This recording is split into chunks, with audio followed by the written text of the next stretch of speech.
Do you ever kind of look at certain things and do kind of a comparison? Mm. And, does that ever kind of play mind tricks on you? Oh, for sure. I think everyone gets caught up in the comparison game at some point, and I am no different.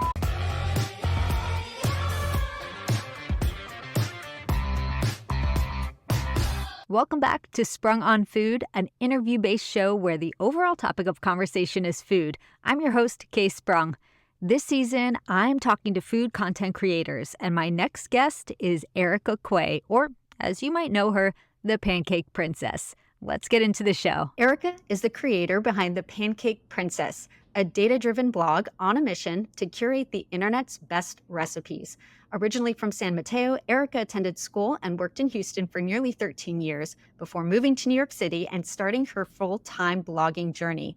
The Pancake Princess has been featured as a Best Baking and Sweets blog for the Savor Food Blog Awards, as a Cook of the Year for Southern Living, and profiled in the Wall Street Journal and the Houston Chronicle. Erika, welcome. Thank you so much for having me. Yes, I'm excited that you're here. And right out the gate, we've got to talk about the name. It is adorable, Pancake Princess. I heard that the name kind of came about by the fact that you love pancakes and desserts. And at one point in the very beginning, there was also somebody named the Protein Prince. Yes, great research on your part. I think we just really loved alliteration, but back in college, the original name was supposed to be the Pancake Princess and the Protein Prince. And the original concept was kind of like, I would do vegetarian recipes, he would do like protein focused recipes, and we would both do dessert. But he lasted maybe one blog post. And then I was like, I guess I'll just keep my half of the blog. The Pancake Princess reigned supreme. I'm glad she did, and I'm glad she's still here for it. Now I know on your site you do have a roundup of some of the spots you've been to in New York City and had their pancakes. We've got some photos, we've got some ratings, and little write-ups about them, so people can check that out for sure. But in your mind's eye, what is your ideal pancake? What does it look like? What does it taste like? Texture? Are there toppings? Are we doing butter, syrup, fruit? Like what does it look Oh, like? such a good question. I think when I had my first pancake at Chez Maton, I was like, this is my perfect pancake. It was just like thick with these like golden crispy rims because they really fry them in like a lot of clarified butter. And the texture was so cakey. Like I love a pancake where it feels like you're just eating a cake, but like it just happens to be in the form of a pancake. Like I don't like it when they're kind of chewy or just kind of like a flat, like no texture pancake. Like it's just all the same texture. And I love it simple with just like syrup, maybe butter, but I do also love like a really loaded pancake. Like I feel like Clinton Street Baking does some fun toppings, but usually I'm just going for the classic syrup. I know content creation is full-time for you now. And you started the blog in 2012 as a passion project. I'm curious what that first iteration of that was like, because I can imagine in over a decade, it's changed quite a bit. Oh my gosh. I am so embarrassed when I think back on the early days of the vlog because I really was just like freshly graduated from college. I was like, all of my friends have moved away. I have so much free time, like 5 p.m. hits and you're done with work. Like you don't have to like study for finals or whatever. And so I was just like in the kitchen, experimenting, making all these recipes that I was finding on like Smitten Kitchen, Joy the Baker, like the OG blogs. And then I think I was just like, why don't I just start my own? Like I just felt inspired by all these blogs that I was reading. And I really went through a big health kick feels like the wrong word, but I was really into exploring like vegan, gluten-free, like dairy-free, vegetarian recipes. And so a lot of my baking was very focused on like vegan and gluten-free things. And my siblings can attest my baking skills have vastly improved. They did not like that period of time that I was experimenting with like avocado brownies and like black bean brownies and all these other creations. But 2017 was when I did my first bake off, which is how the blog has currently kind of the current iteration of the blog. So yeah, I think it was just kind of like I didn't really know where I was going for the first 5 years of the blog. I just knew that I liked cooking and baking and kind of experimenting. And then I fell into the bake-offs. Yeah, I mean, and I think that that's how most projects honestly start for a lot of people. I think these kind of conversations too are great because it it's not even a peek behind the curtain, but it just kind of shows that not everybody comes out of the gate just knowing exactly what they're doing. Everything is perfectly refined and it's the best version of itself. We kind of need to find where we're going and what we like and what's working and what isn't. So it's always just like humans, we're always a work in progress. So, but I always look back, even with my company, I look back at like the very first packaging, and I'm like cringing because I'm like, oh my god, this is so wild and crazy looking. But I had to start somewhere, and you can't get better unless you just start going. And if you get like in that whole analysis paralysis mode too, like you are never going to get to the next step. So it's necessary. And I think that, you went through all those and now look at you. So it was a success in my eyes. But before, you were working in tech as a product manager. And I love when people have kind of past lives because I always feel that maybe not always, you speak for yourself, but I always feel that we can carry over some of those skills that we had from a previous job or a previous experience into what we're doing now. I'm curious if any of those skills have transferred over into what you're doing now. Yeah, that's so funny. I just gave a talk to my is it still your alma mater if it's your master's degree school? I'm Yeah, you went there. Why not? okay. They were like, "Oh, can you come talk to these?" I guess they were second year MBAs who were interested in like they were doing a field trip to New York, and I guess they're just doing like an exploratory view at like a bunch of different careers. And I was like, I don't know if they want to be content creators, but I talked a lot about how the skills that I developed in my MBA carried over to my current career. And I think some of the things, I mean, obviously being in tech, like the spreadsheet aspect of when I'm researching the recipes that I'm testing and kind of organizing them all into my spreadsheet, like the organizational components, I feel like feel very similar to what I was doing during my day job previously. And I think I was also talking about how there's like a networking aspect as a solo content creator. It can be very isolating. It's just you making content in your house most of the time. But the more that I've found, I've met other content creators in New York City, even if they're not doing exactly what I'm doing, just kind of adjacent types of content. I feel like the opportunities just kind of abound, and it's really valuable and special to have a network of other people who understand what you do. And I feel like I always come away with like a lot of ideas and like impromptu brainstorms, even if that wasn't the intention of the meeting. So I think like the networking skills was also a component. I was also like kind of in the marketing space. And so in thinking about how I'm delivering value to my blog readers, to my audience, I think there's some of that comes in when you're thinking about what is the product that I'm delivering. So definitely things have transferred over, especially the spreadsheets. I live for a spreadsheet, and we'll kind of get into that in a little bit, talking about the bake-offs. But I use them as well when I'm doing recipe development, and I have found it to be so useful. But then I also use them for very arbitrary things. But all that to say, I love a spreadsheet, so I get it.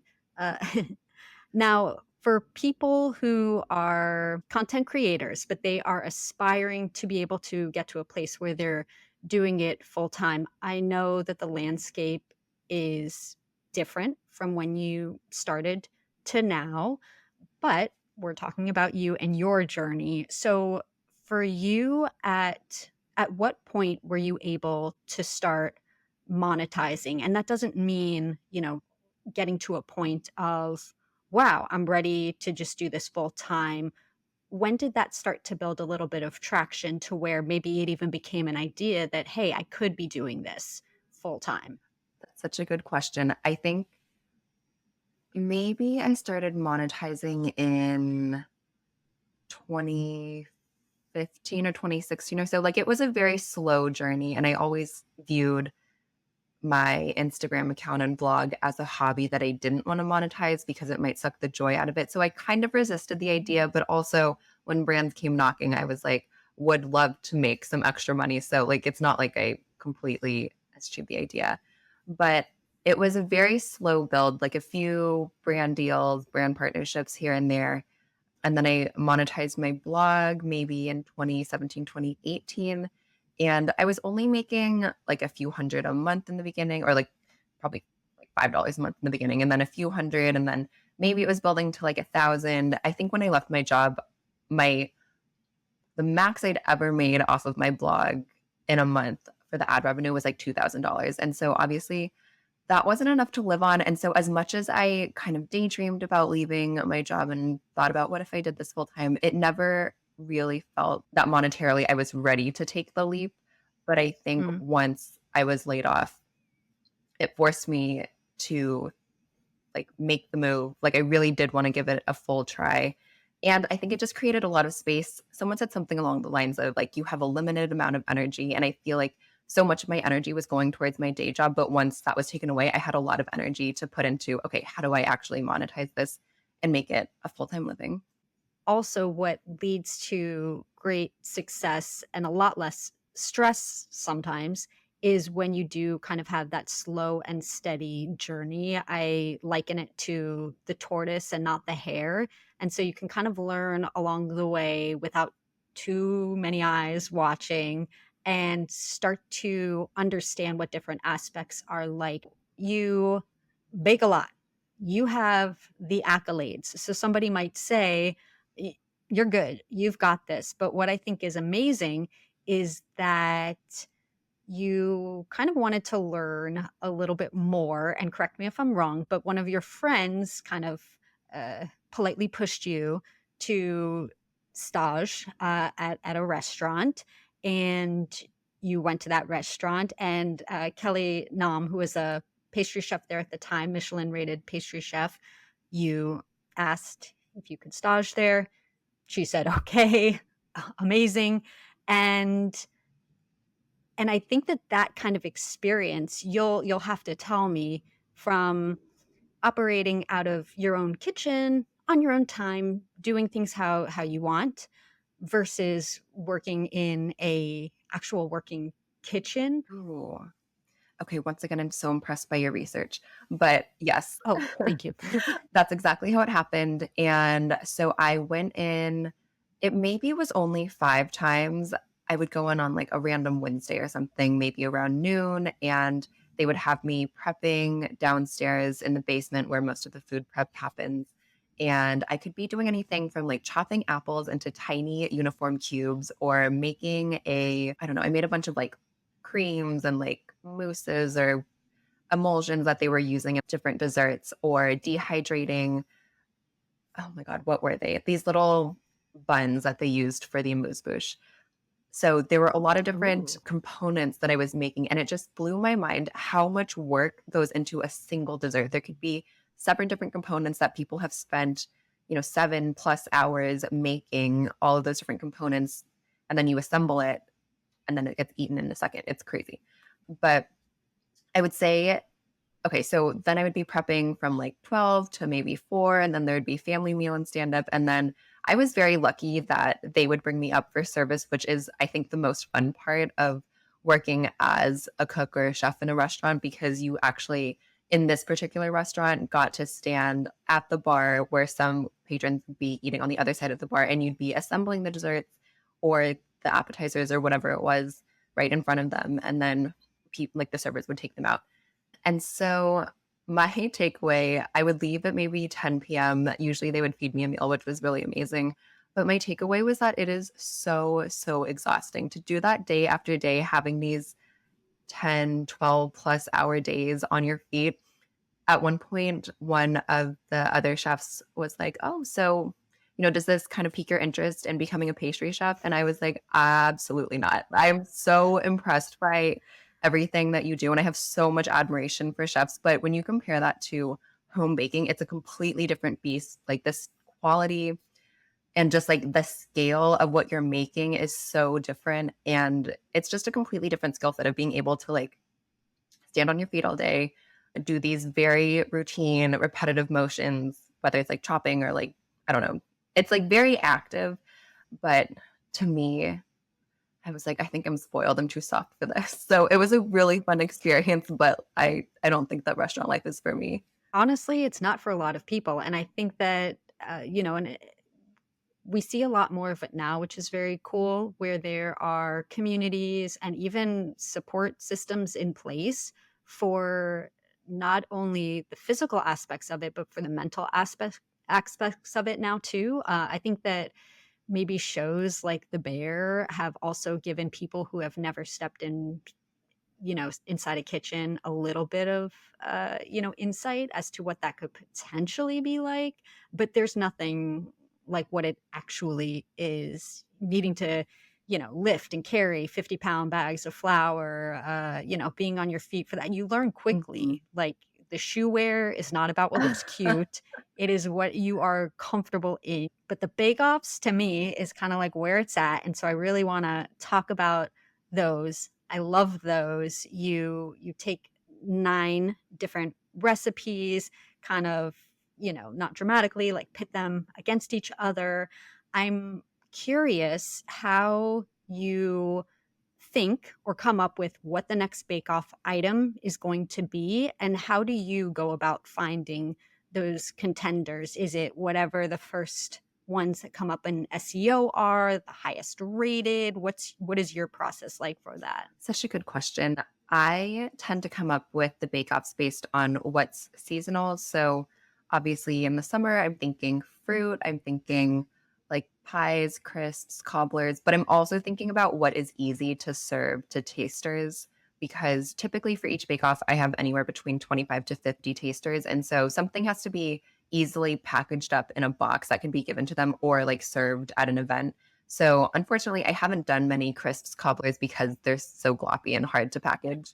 And so sometimes it really just depends on my mood and what excites me in the moment because it's really hard to get through baking at like to do a bake off if you're not excited about it. So it's a mixture of like seasonality and like what I'm personally excited about.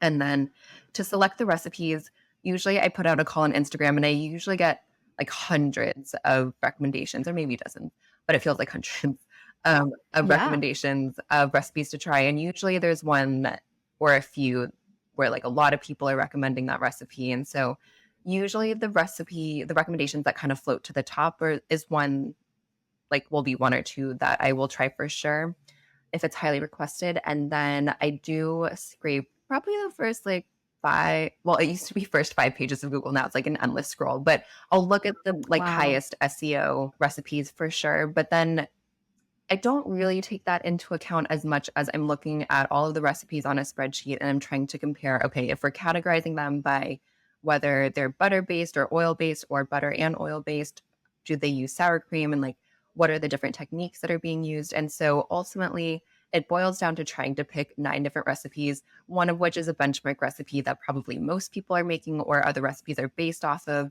And then the others are just different variations of would it be interesting to test if adding sour cream makes it better, if um, having no dairy whatsoever makes it better, if like mixing it a certain way. So just trying to have a good representation of what is available on the internet.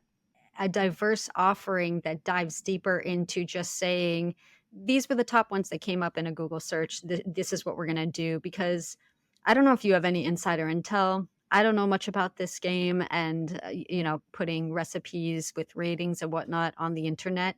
Are there ways that people can kind of fudge those ratings and stars, or like bots that can come, they can like plug in and, give them 25-star rate? Like, is that a thing? Does that happen? Like, people can buy Instagram followers? Like, can people buy or, kind of plug in their own I ratings? don't actually know. I now that you say that, I'm sure it is a thing.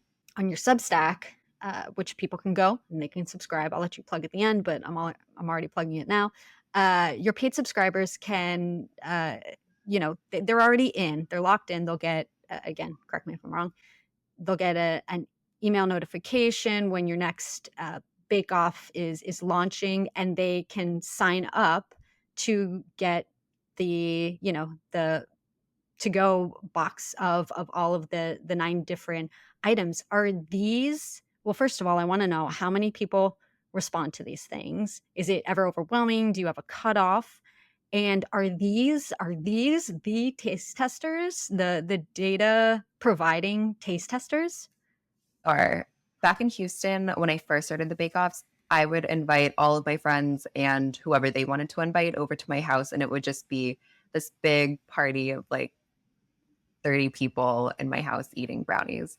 But when I moved Wow. to New York, A, I didn't have a house, and B, I didn't have a big network of friends. So that is when I started opening it up to just Instagram followers. And now it's turned into the newsletter subscribers who come and pick up the boxes since they don't really have a central area to bring everyone together. Although I have done a few in person events at Talea, which is an amazing women owned brewery. They're so nice to let me host the occasional event there, which is really fun. But yes, those are the testers. Usually I open it up to probably like 24 to 35 has been about the range here in New York, just based on what I can bake in my kitchen. And last month, I think I had a wait list of 50 people, which was incredible and the biggest wait list I've ever had. And I would love to find a way to scale the bake off so that everyone who wants to taste can be included. But I have not figured out how to bake enough for like 100 samples yet. So, yeah, that's something for the future. Just spitfiring ideas. There could be an interesting collaboration of sorts with a commercial kitchen proprietor, whether that's a private commercial kitchen or a restaurant or something like that. You do a collab so that you can scale it even bigger. And then at the very end, the people all come there, they grab it there. Maybe it's a meet and greet. I don't know. I love this. These are great ideas. Talking about this now and the lack of scale and whatnot, I have to know what ingredient curation and shopping is like. Have you made it to a place where you have like industrial bins for flour and sugar? Do you have to order things or go shopping for things strategically, like to the last, the 11th hour, so you have enough refrigeration space? Like, what is that journey like leading up to testing these recipes? That is so funny you ask because there's literally a closet that my roommates have essentially let me take over to store all of the flour and sugar and Bless cocoa. I them. know they are so kind, but I wish I had industrial tubs of flour and sugar. I'm still Instacarting like big bags of flour from Costco. And honestly, I'm just going out and like going to Whole Foods and buying a bunch of sugar. But I will say one big change moving from Houston to New York was the lack of a centralized grocery store that has everything. In Houston, you could go to Mm. Kroger and get pretty much everything. Here, I'm like, wow, I got to go here to get like the sour cream and butter at a reasonable price. And here to find, I went to 5 grocery stores to try to find roast cocoa. And sometimes I don't love to Instacart, but, like, I will Instacart it because I can't find it anywhere in my local, like, lower Manhattan grocery stores. So, there's always And also your time is valuable yeah, because how many, scavenger hunts can you go on sustainably, truly. So if you can find it and it's opportunity cost really. So you're doing the right thing. Thank you. I remember one time I went to, uh, it was like a Key Food or something in Brooklyn to find strawberry extract because I truly could not find it in Manhattan. So, I've gone on some wild goose chases. Does that ever play into the selection also of the types of recipes and the item? If you kind of start looking at the recipe list and you're like, this sounds like a nightmare, I don't want to do this to myself, let's choose something else. Or if there's enough demand, you're like, okay, we're going to have to find these crazy ingredients. I specifically remember for the vegan chocolate chip cookie bake off, Stella Parks had a recipe that called for diastatic malt powder, which is a type of malt that I think is typically used for brewing. So I was in California at the time and I was going around like calling all these places to see if they had it. And the day of the bake off, I was like, Dad, I found a place. Would you mind driving like 30 minutes to go get it? And luckily he drove and got the malt for me. But that was a case where I waffled back and forth for days of like, maybe it's not worth it. It's so much like effort. Like who else is gonna go to the effort of finding this? I mean, most people would probably just buy it off of Amazon, which I typically try not to do. But I waffled because it's like so interesting, like who else is making this recipe? But then I was like, the practicality of actually making it versus just the curiosity of like how it would turn out. In the end, the curiosity won out. And I'm glad I tried it, but it wasn't the winner. And I think typically, I can't think of a single recipe where we had to use a really obscure ingredient and it won out over more conventional ingredients. So, You know what I feel a lot of times when I see certain things, like your example, is that you're doing too much. You know what I mean? yeah, Like, either you're trying to flex in a interesting way, or maybe you just really don't want people to make your recipe. I don't know, because I think that there's a difference between an ingredient that will, like, inherently make it better, or trying to be like, "Yeah, this is gonna elevate it to some, outer space level," and then you find it doesn't, versus a particular pastry or dessert that is just complicated, labor intensive, and very mhm, technical. Those are gonna be scary to the home mhm, cook, not because a lot of times the ingredients are very accessible. It's just the procedure that they're done in is not, something that you can just do on a whim. But if we're talking like a cake or a cookie and you see something wild in there, you're like, is it necessary? Like, do we need to do this? So I'm glad though that you do it and then you're like, no, it's not necessary. You can skip it. yeah. I was willing to go to more lengths for the vegan chocolate chip cookie bake off because I feel like, you're limited to the vegan butter, flax eggs, chia eggs, whatever. And so I was like, maybe this is the magical ingredient that will make it taste like a regular chocolate chip cookie. But I, again, I think you're kind of on the mark when you're like, you're doing a little too much. How long and what's the longest amount of time it's taken you to complete a bake off testing? Because you have to do it in the same day, right? Which is sounds very intense.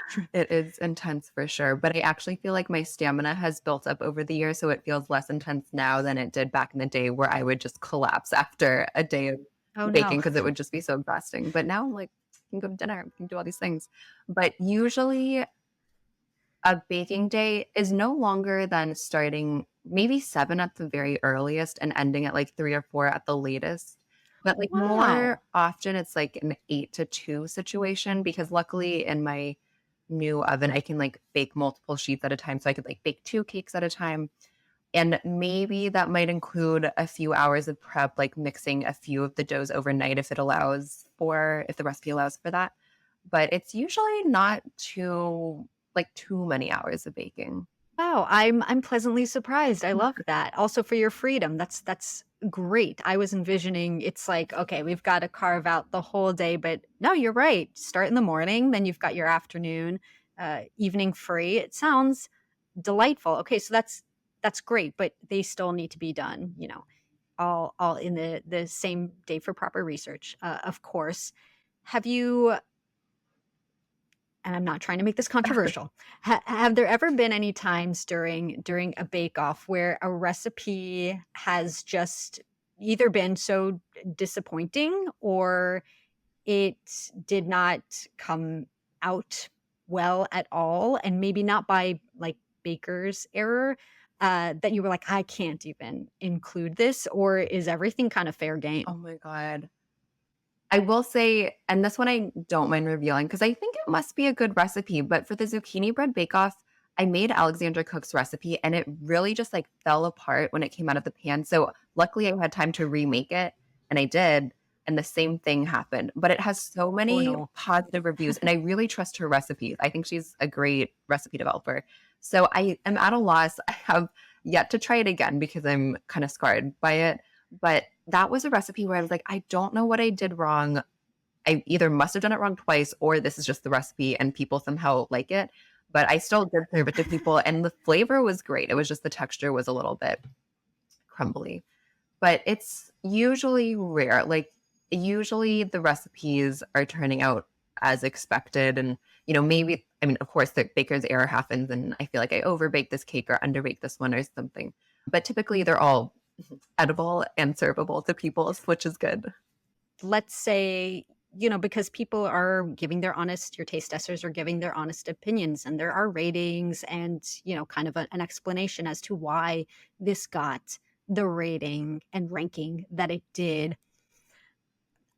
I don't want to say I can't imagine, because maybe I could, but has there ever been a situation where the author of that particular recipe that maybe got a not so great rating and ranking, or the recipe developer ever like made their voice heard? Either they wrote something like in the comments of your blog or on a social post, or DM you, or emailed you or something like that, being like, "Hey, I don't like that. That's not cool," or something like that, or is it kind of crickets? There has only been one person who reached out when they got kind of a low score, and I think it wasn't just about that one bake off. Like, there were some other factors. They weren't feeling the best about, like, the food blogging, uh, I guess, environment in general, and I think this kind of was just the cherry on top of a pile of other things. But honestly, I haven't heard from anyone else, and I have a lot of empathy for bloggers, and I still feel a little bit reluctant to post the ratings because I know it must feel terrible to see yourself at the bottom of any chart. And that's why I try to be very explicit in every blog post that just because a recipe was like technically ranked at the bottom doesn't mean that it's a bad recipe. It was just less preferred by this particular group of tasters. And there could also be baker's error incorporated into that. And so I think that, if other people have been upset, they've been very classy about it and have not complained to me.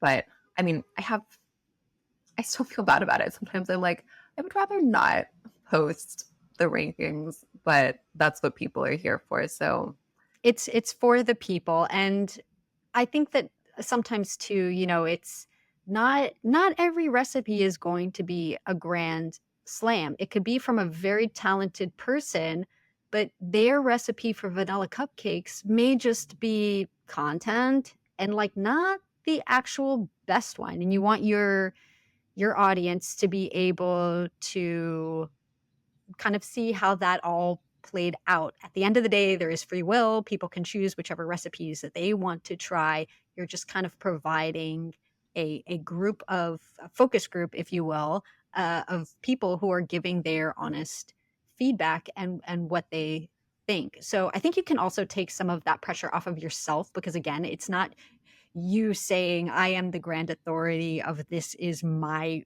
rating. It's a group of people who are all kind of weighing in. So it's a group effort. So thank you. feel secure with that. Do you have a best baking hack that you've learned through all of this?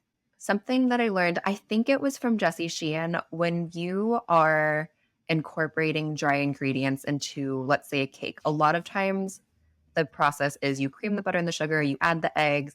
Meanwhile, you're mixing the dry ingredients in a separate bowl, the flour, baking soda, baking powder, salt. But if you just sprinkle in, like after you have your wet mixture mix and you like sprinkle in the salt, sprinkle in the baking powder, and like mix those in first and then just dump the flour in, you eliminate the need for a second bowl. And I just find it so much more efficient when I'm baking instead of having to mix all the dry ingredients in a separate bowl. You just kind of disperse them evenly into the wet ingredients, making sure to add the flour last so that you don't overmix the flour and create excessive gluten. But I think it just makes it so much more efficient. Now, as a content creator, I know that you, of course, have your blog, which is home based, but do you personally have a preferred or favorite platform? And is there one that you kind of, haven't really gravitated toward or use as much? I think that my home base is Instagram just because I've had it the longest and it feels like home, and just the engagement with the audience feels much closer than, I don't know why TikTok feels so anonymous, but I'm just never in the DMs Mm, there. I don't think most people are, but I would say I really resisted TikTok in the beginning. I just didn't want it to consume as much of my time as I was already spending on Instagram. But now I do consume a fair amount on TikTok, but I still don't feel like I'm creating content for TikTok first. It's usually Instagram first that gets cross posted to TikTok and YouTube. what may be some of and maybe this is a heavy question, but what are some of the most challenging aspects of being a content creator, especially in the food space? Hmm. I feel like as I've grown, I felt a lot more pressure because of all the eyes on me to be as accurate as I can about how something tastes. Like, I've had people come back and say, I tried your strawberry cake. It was like heavier than I thought, or like it didn't taste as strawberry forward as I thought. And then I just feel this like sense of responsibility of like, oh my God, I recommended this cake as like my favorite one ever, but they didn't have a good experience. And like maybe it's because I didn't describe it accurately enough because um like they thought it was going to be the certain way, which feels silly. That feels like such a first world problem. But I mean, that is the basis of my content, is like trying to describe things so that people understand what recipe they should try. So I think that is one challenge. Um, yeah, I think it's just hard to please your audience at all times. I think maybe another challenge is being pulled in a lot of different directions. There's a lot of different types of content that I could be making and a lot of requests that I get, but trying to figure out what feels authentic to me that I'm excited to make and like feels sustainable is a bit of a challenge. The average person who maybe is not a content creator will see, things on social media and do kind of a comparison model, and then it gets too overwhelming and they need to just check out and do like a social media break. But Mm, as, a content creator, you don't exactly have, I mean, you could do whatever you'd like, but you don't exactly have that luxury if you want to stay in the game. Does that ever happen to you? Do you ever, speaking of seeing what other people are doing, do you ever kind of look at certain things and do kind of a comparison? mm. And, does that ever kind of play mind tricks on you? Oh, for sure. I think everyone gets caught up in the comparison game at some point, and I am no different. I'm constantly just thinking, wow, that person is growing so fast, and I've been stuck here for so Mm. long. And then you're kind of caught in this cycle of, okay, how do I make my content more viral? But then how do I keep it, my voice, the way it always is? And what would my audience actually like? Is this hook too gimmicky? Is my video too long? Should short form be like even shorter for the platform? Like, what is the algorithm like right now? Like, there's tons and tons of like questions that come out of like looking around and seeing how everyone else is doing and figuring out where you fit in. So that for sure is a constant issue. What do you personally do to kind of shut that out, or kind of get back to neutral, or really just say, okay, that's what they're doing, it's working for them, but I'm sure it's hard for everybody. What do you personally do? Do you have to like just put the phone down and just be like, I'll post and then I'm out? Like what works for you? Yeah, I think that's part of it. Just I think when I really get caught up in the spiral of like, okay, what should I do differently? Sometimes I'm just like, just do what you've always been doing. You have been growing slowly but surely. And they're like the core of what you do is the bake offs. And like that is really what gets me excited every month when I'm like gearing up for the bake off. Like that feels like the pinnacle of every month. And so sometimes I just have to be like, remember why you're in this. It's to test recipes. And like that's what you're doing, and don't get caught up in like how are you gonna make your videos like different, because I feel like you can just spin your wheels and spend so much energy on that. But if I just try to think back on why am I doing this, I screenshot a lot of the comments that I get from people being like, this is so amazing, it saved me so much time, like I found my favorite recipes. And I'm like, you're doing it for these people who just want to know what the best recipe is, and it doesn't have to be viral. Your content doesn't have to be viral to reach them. So Like you said, your audience is coming to you for this, and I think that that's part of where some of that, the ever buzzing word of authenticity, it could be eye rolly, but it is true, because the moment that maybe you look at somebody else and it's like, well, this is working for them, maybe I try it, and then your audience is like, Erica, girl, what are you doing? This doesn't feel like, not even on brand, but like, what is this? It's better to have that amazing audience that's there, that maybe it is a little bit of a slower incremental grow than just, like that hockey stick mm. growth where at the end of it, people are like, why the hell are you here? Like, what's happening? So I think that's encouraging for other people to hear, because I think that the whole notion of virality, especially now and with the growth of TikTok and things like that, that's a lot of people's goal. They just want to go viral, man. And it's not necessarily realistic. And I think a lot of people too don't think of, what happens after that. So I think that you're coming from a great place of like stability and growth. So I respect that. Thank you. Is there something that you would find as the most overrated food trend, past and or present? Wow, such a good question. I actually feel like I'm not that up to date on food trends. Like, Wonderful. if I was, I think I would be making more viral content, but I actually don't even know what's trending right now. Like, the last thing that I saw was the cookie, and honestly, I made one at home. I was thinking that. I think we just had telepathy. I was thinking about that. Have you tried Okay, that I before? tried making one at home and I thought it was Ah, incredible because how can you not like a gooey cookie inside a warm, flaky croissant? I'm just like, these people were saying it's overrated. I didn't understand it until I went to get one from a bakery. And then when it's kind of like lukewarm, it's been sitting there for a while and it's kind of like this mm. blob of cookie dough inside like a room temperature croissant. Then I was like, okay, this is not that great. But if you make it fresh at home, I think it's really good. Do you have a hope for or what you think the future of food content creation will be? Ooh, such a good macro question.